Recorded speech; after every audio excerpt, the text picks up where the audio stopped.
Hola, buenas tardes. Nuevamente aquí un día jueves, los jueves con Elsa. Estamos listas ya abriendo la Biblia, abriendo la zona de los profetas menores. Y está siendo tan bueno esta mirada con Elsa y después la incitación a seguir leyéndolo y estudiándolo a fondo y cada uno. ¿No es cierto, Elsa? ¿Cómo te va? Hola, ¿cómo estás, Silvia? ¿Bien? Bien, muy bien, esperando la enseñanza de hoy. Bueno, Regio. Bueno, vamos a seguir hoy con el profeta Miqueas que habíamos comenzado la semana anterior. Ujú. Habíamos dicho, pero vamos a decirlo, a repetirlo brevemente, el profeta Miqueas es un profeta del siglo octavo antes de Cristo. Cuando decimos siglo octavo antes de Cristo, nos acordamos de Isaías, es el profeta mayor del siglo, ¿no?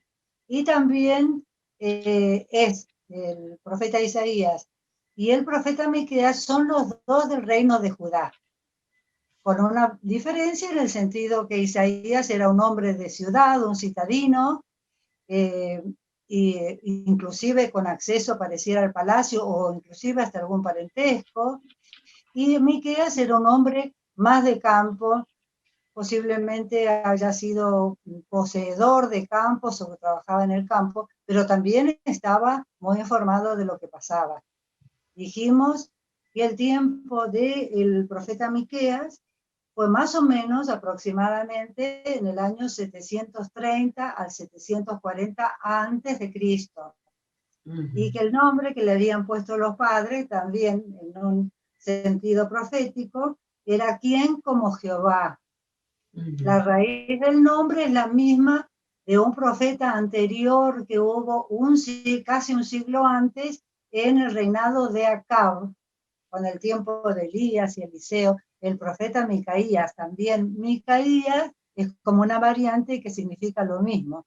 ¿Quién como tú, Jehová, o quién como Jehová? Habíamos dicho que es la amenaza inminente, cercana, que se acercaba cada vez más, era el imperio de Asiria, ¿no? Asiria venció Asiria venció a Siria, cuya capital era Damasco, y avanzó sobre el reino de Israel, tomándole algunas de las tribus o parte de algunas de las tribus, y también posteriormente, en el año 701, sitiando a Jerusalén. O sea, esa profecía también está dada por Miqueas, que no va a poder el asirio, Sennacherib no va a poder tomar la ciudad de Jerusalén, a la ciudad santa, cosa que ocurrió después en el 701. Asiria empezó a ser amenazada tiempo después por Babilonia, que creció muchísimo. Babilonia era una provincia asiria, pero fue creciendo, fue haciéndose fuerte hasta que le hizo frente y la venció. Y empezó también a expandirse, y Asiria no tuvo oportunidad de tomar al reino de Judá, a Jerusalén. El comportamiento de los pueblos, tanto de Israel, como que caería muy pronto después de la profecía de Miqueas que estamos estudiando, caería muy pronto bajo el poder de Asiria, como el comportamiento de Judá, eran unos comportamientos, una conducta que era muy de desagrado del Señor. Había dos problemas fundamentales que se repetían en una y otra generación, y era que tenían otros dioses junto con Jehová. Asistían al templo, hacían los sacrificios, festejaban todas las fiestas sagradas, pero a la vez tenían de Dios a los Baales, y a Acera, a los becerros de oro. Los Baales y Acera habían sido introducidos por la mujer del rey Acab en el siglo anterior, por la famosa Jezabel. Algún día podríamos tomar algunos pedacitos de los reyes, ¿no? Así es, esos más importantes.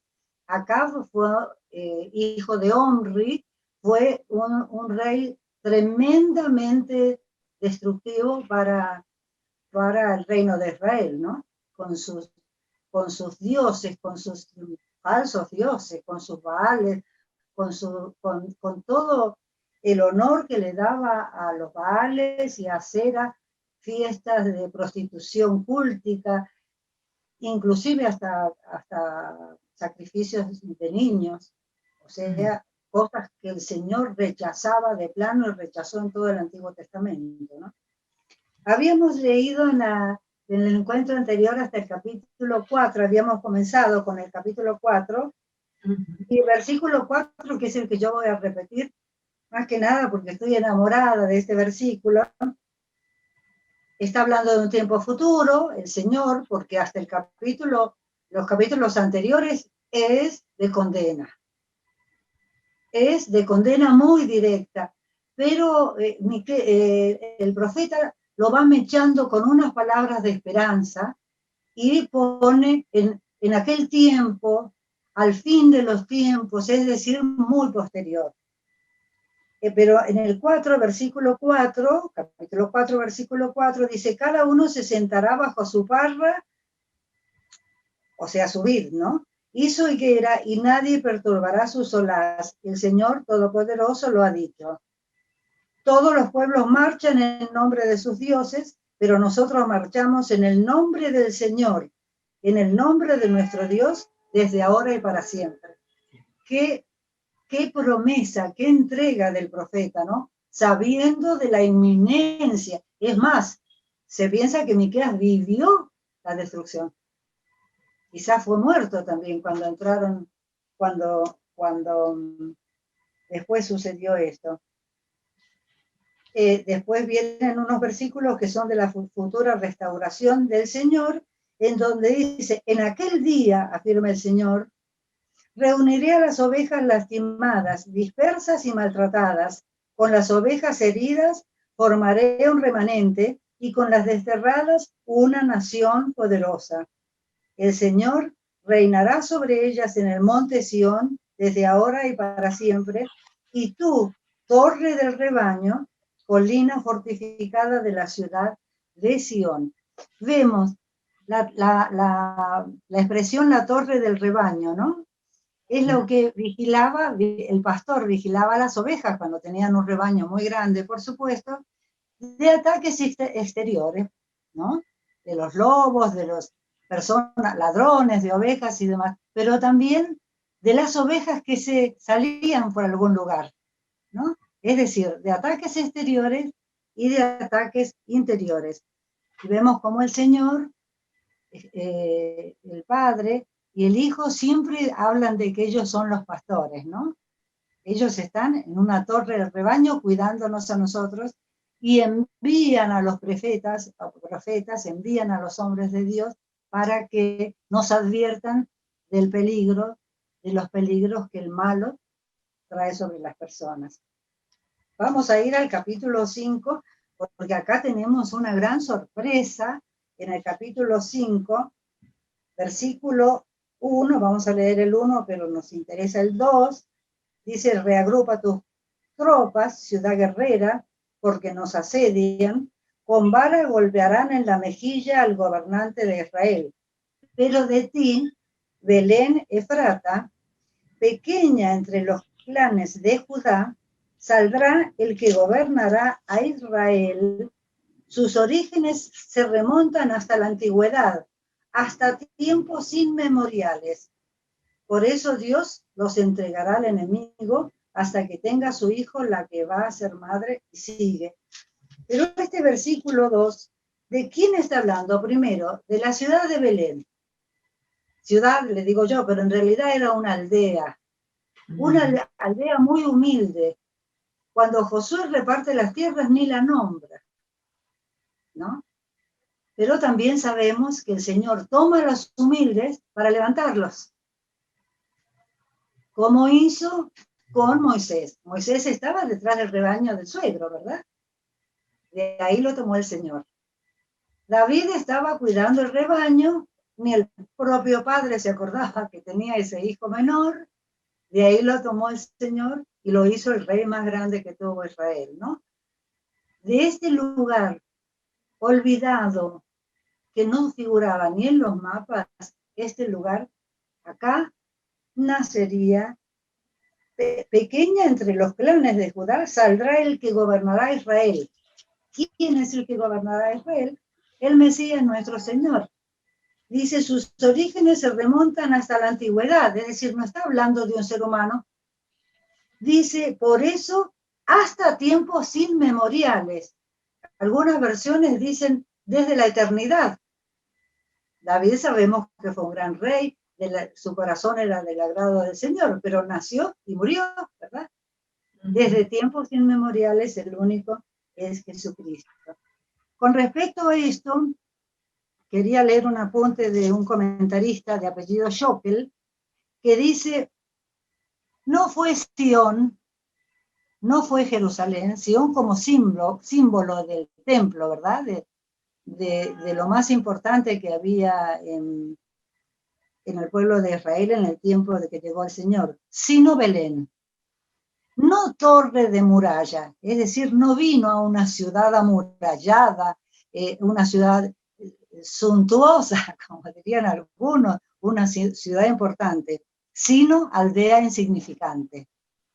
Desde antiguo ha regido la ley de escoger a los débiles a pequeñas. Y doy el ejemplo de Gedeón. Jueces 6:15, Gedeón estaba ocultando el trigo para que no se lo robaran. Es decir, también era de una familia humilde, de un clan humilde, de una familia humilde y estaba escondido. Y de él, de Gedeón, el Señor hizo un gran juez, ¿no? Un gran libertador.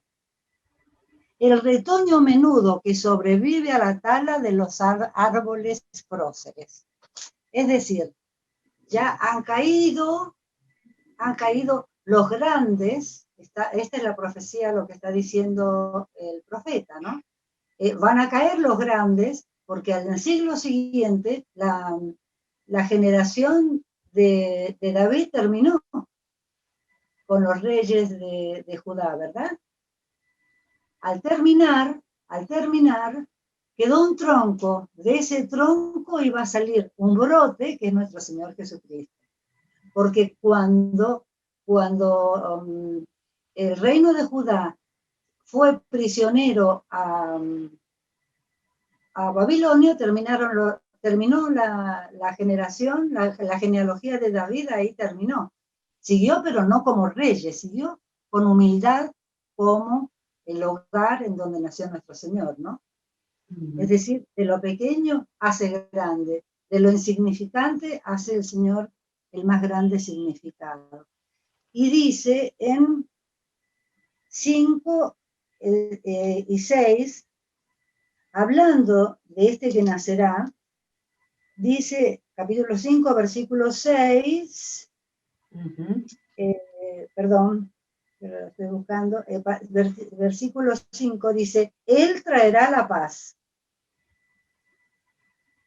Él traerá la paz. Está hablando de un tiempo futuro, porque está hablando del que iban a nacer en Belén. Y continúa más, con un tiempo más cercano, cuando dice, si Asiria llegara a invadir nuestro país para pisotear nuestras fortalezas, le haremos frente con 7 pastores y aún con 8 líderes del pueblo, etcétera, etcétera.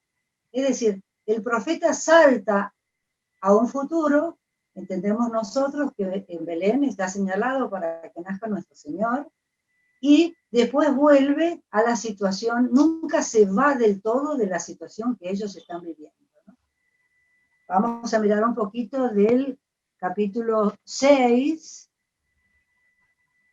de versículo 6 al 12, vamos a leer qué es lo que le exige el Señor al pueblo, por qué el enojo del Señor. En el versículo 6 dice, ¿cómo podré acercarme al Señor y postrarme ante el Dios Altísimo? ¿Podré presentarme con holocaustos o con becerros de un año? ¿Se complacerá el Señor con miles de carneros o con 10,000 arroyos de aceite? ¿Ofreceré a mi primogénito por mi delito? ¿Al fruto de mis entrañas por mi pecado? Habla de los hijos, hasta de los hijos. La respuesta del Señor es, ya te he declarado lo que es bueno, ya te he dicho lo que de ti espera el Señor, dice el profeta inspirado por Dios, practicar la justicia, amar la misericordia y humillarte ante Dios. Es decir, practicar la justicia. Muchos de estos mensajes están mandados no solo al pueblo común, sino a los dirigentes, a las autoridades. Las autoridades tienen que aplicar la justicia con leyes que favorezcan a la comunidad, no que favorezcan al corrupto, al que se queda con lo ajeno, porque tiene poder para hacerlo. La autoridad tiene poder para hacer lo bueno y lo malo. El Señor les está exigiendo que hagan lo que Él quiere, que es que apliquen su justicia. La segunda palabra, amar la misericordia. Me llamó la atención, Silvia, porque no dice hacer misericordia, amar la misericordia. Claro. Es decir, es más fuerte que tener misericordia, tengo misericordia. Es más fuerte que eso, es hacer misericordia, es decir, ponerse en el lugar del otro, ayudarlo, sentir como el otro, tener empatía, sino amar al otro.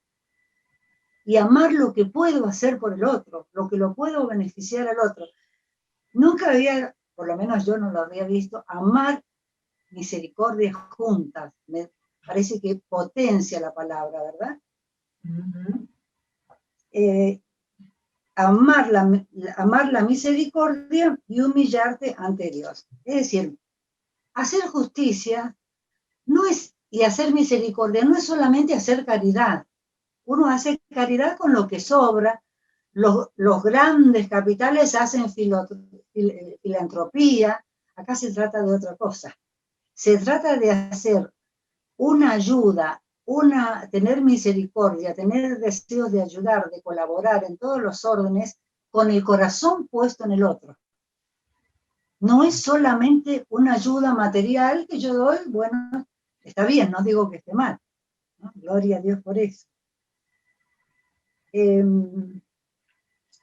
Vamos a ver en el 6:16 el reproche que le hace el Señor por medio del profeta al pueblo de Israel. 6:16. Vamos a leer. Tú sigues fielmente los decretos de Omri y todas las prácticas de la dinastía de Acab. Te conduces según sus consejos. Por eso voy a entregarte a la destrucción y a poner en ridículo a tus habitantes. Tendrás que soportar el insulto de los pueblos.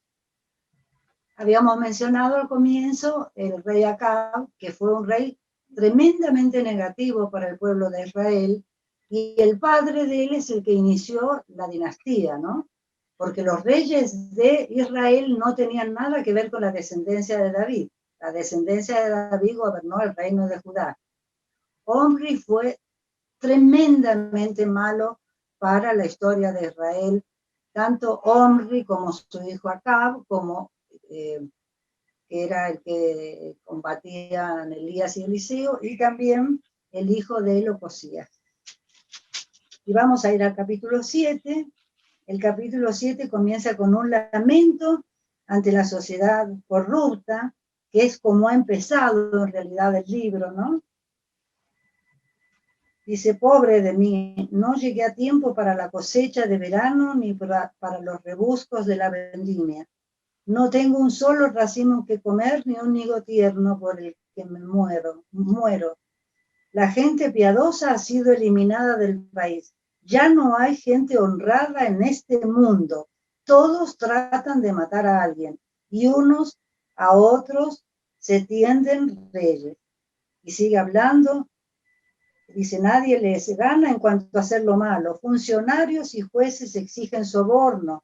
Los magnates no hacen más que pedir. Y todos complacen su codicia. La codicia no tenía límites, la codicia. Nosotros lo leemos acá y lo vemos a veces como una cosa lejana. Tendríamos que ver que esto sucede, ha sucedido en todos los tiempos y sucede ahora mismo, ¿verdad? Pero vamos a poner un poquito de énfasis en el mismo capítulo 7, que es el último capítulo, versículos 18-19, y vamos a ver una cosa muy interesante. capítulo 7, versículo 18. ¿Qué Dios hay como tú que perdone la maldad y pase por alto el delito del remanente de su pueblo? No está diciendo que va a pasar por alto el delito del pueblo, sino de un remanente, de un grupo que se va a salvar, ¿no? Y dice, ¿qué Dios hay como tú? Y cuando comenzamos, dijimos que el nombre del profeta Miqueas significa, ¿quién como tú, Jehová? Es decir, está, por inspiración de Dios, está usando, el Señor pone en la boca de Miqueas su propio nombre, ¿quién como tú, Jehová? En algunas versiones dice, ¿quién como tú, Jehová? Es decir, textual el nombre, ¿no? Que perdone la maldad y pase por alto el delito del remanente de su pueblo. No siempre estarás airado, porque tu mayor placer es amar. Amar. Vuelve a compadecerte de nosotros.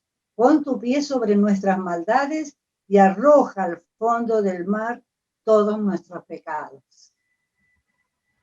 Tremenda esta última parte, en donde se nota el profeta lo que le pide es un arrepentimiento. Es decir, arrepiéntanse y el Señor va a tirar al fondo del mar todo lo que hemos hecho malo hasta ahora. Si hay una conversión, si cambiamos la dirección, el camino, tomamos el camino que el Señor quiere. Pero en el anterior, en el 18, dice, no siempre, en la última parte del versículo, no siempre estarás airado, porque tu mayor placer es amar. El mayor placer de Dios es amar y es amarnos. Es amar a los hombres. Por eso lo creó. Por eso envió a nuestro Señor Jesucristo, ¿no? Por eso mandó a los profetas, para que estos hombres, todas estas generaciones no se perdieran y no fueran escuchadas.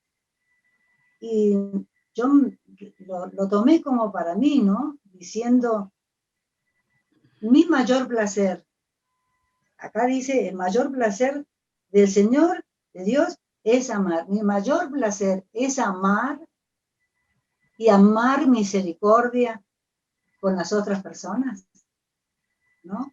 Como que me hago esa pregunta para mí y pienso que nosotros los cristianos tendríamos que hacernos esta pregunta, ¿no? Eso pensé cuando la leí. Yo digo, ay, qué pregunta pertinente en este tiempo que estamos viviendo de pandemia, un tiempo tan peligroso y tan difícil de sobrellevar. Es decir, estoy amando a las personas, estoy amando a Dios como corresponde y obedeciéndolo y por lo tanto amando a las personas y teniendo misericordia de ellos, ¿no? Es decir, se actualiza el mensaje y lo tomamos para hoy. Lo tomamos para hoy esto de, ya que el mayor placer del Señor, de Dios, es amar, que el mayor placer nuestro también sea amar, ya que somos imitadores de Cristo, ¿no? ¿Qué te parece? Realmente es el gran versículo de Miqueas este, ¿eh? Tremendo. Es una afirmación que no parece del Antiguo Testamento. Sin embargo, en Miqueas está lleno de pequeñas expresiones así, como con ternura, como con esperanza, como con una visión de Dios. Él no se monta encima de las terribles palabras de juicio de Dios. Siempre después de esas palabras que él recibió como profeta, ¿no? Pareciera que destaca y aparece con una pequeña palabra de esperanza. Pero esas palabras, digamos, cariñosas, son impresionantes en Miqueas, para subrayarlas. Ay, son hermosas. Yo las marqué en la Biblia porque las había leído y las recordaba, pero las recordaba apenas. Y yo digo, eso de amar con misericordia y el placer del Señor es amar, el placer de Dios es amar. Es una cosa que nosotros tendríamos que tener siempre presente, ¿no? Siempre presente que que el placer del Señor es amar y nosotros queremos hacer, lo miramos a Él como si nos miráramos en un espejo, ¿no es cierto? Y cuando lo miramos decimos, bueno, este es mi Señor, cuyo mayor placer es amar, amarnos y amar en general, porque Él vino a morir por todos. Y la salvación llegará para el que lo acepta, pero la muerte fue por todos, no había ninguno excluido en la muerte de nuestro Señor Jesucristo y en la resurrección. Y es cierto el comentario que vos hiciste, las profecías, porque son varias, parece de distintos tiempos, de Miqueas, son tan duras que como que las va mechando con palabras que le da Dios también de esperanza. Es decir, la esperanza no es para ese tiempo. La esperanza es para un tiempo futuro, pero lo que indica ahora semejante cantidad y profundidad y maldad del hombre, del pecado del hombre, va a recibir su castigo, pero tengan una esperanza porque hay un futuro para ese remanente, para el que crea y para el que esté dispuesto a esperarlo con fe. Es un libro precioso, Miqueas. Y después de la palabra de tu mayor placer es amar, viene otra de las muy fuertes que han sido a lo largo de la historia de la Iglesia, teniendo ya toda la Biblia completa, para recordar la afirmación de que Él arroja al fondo del mar todos nuestros pecados. Todos nuestros pecados. En algún otro momento está la expresión, pero ninguna como esta, ¿no? Como esta, porque viene de hablar de la compasión de Dios, del versículo 19. Así que primero habla del amor y luego habla de la otra parte del amor, que es la compasión. Y en realidad no es una afirmación, es un pedido de Miqueas, ¿no? Que le dice, pon tu pie sobre nuestras maldades y arroja al fondo del mar todos nuestros pecados. Y eso es misericordia. Como realmente hace nuestro Señor, cuando nosotros nos entregamos a Él, creemos en Él, nuestros pecados son todos borrados. Es como que van al fondo del mar y nunca van a desaparecer, nunca más van al fondo del mar atado con una piedra, ¿no? Imaginaria, para que nunca más aparezcan, porque el Señor ya ha pagado por nuestros pecados, nuestras faltas y las de todo el mundo, ¿no? Entonces, ese reclamo es anticiparse a lo que va a ser la venida del Señor. Es creer, es solo creer, arrepentirse y obedecer. Claro, perfecto. Creer, arrepentirse.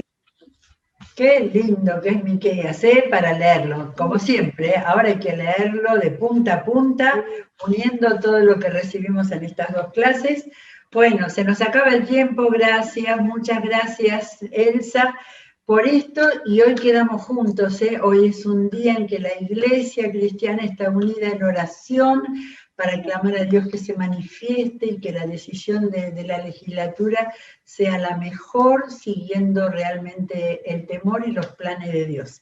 Así que nos vemos, Elsa, el jueves que viene, y nosotros seguimos con la Biblia mañana a la hora de siempre a las 14:30. Que Dios los bendiga, gracias. Bendiciones.